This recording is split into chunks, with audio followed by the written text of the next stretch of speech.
Friends, without the Western media, without its lies, its deflections, its airbrushing of the depraved truth, Israel's genocide in Gaza would not have been possible.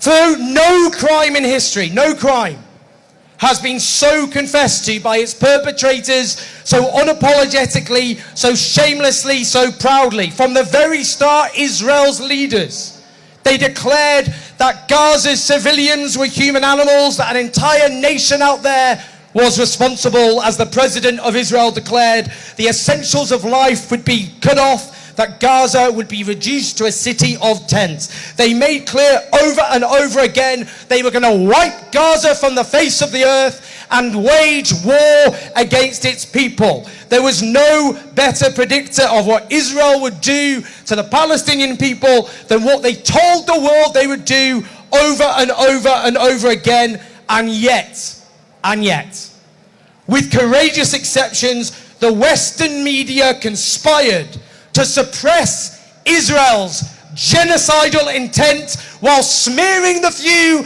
with a platform who spoke out as dangerous, hateful extremists, turning the world upside down. That's what they did, and they are complicit in every death and every maiming. They did not even try to pretend that they believed Palestinian life had even the smallest fraction of the worth of an Israeli life or a Western life. They deferred to Israeli lies. They airbrushed atrocities. They stripped away all context and started the clock on the 7th of October. They erased Palestinian voices systematically. They muddied the waters. They made false equivalences. We could go on. Again, we must say it loudly. Without the Western media, this genocide would never have been possible. And look at what they normalized.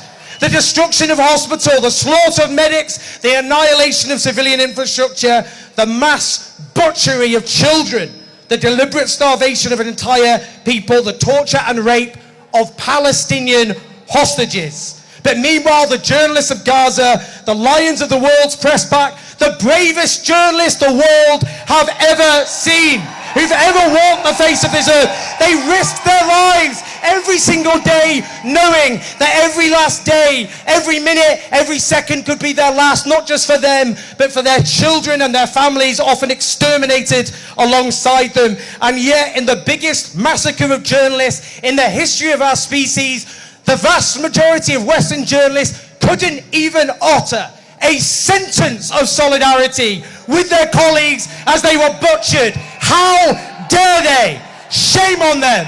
Shame on them forever. And just finally, we must hold all of the guilty men and women to account. In our political elites and our media elites, there are no excuses. There is nowhere to hide. You cannot claim you did not know what was really happening in the first live stream genocide in history. We cannot let them get away with it. This crime is too extreme, too depraved, too shameless. If we do, it won't just be the ruin for the Palestinian people, but the ruin for human civilization as well. Free, free Palestine!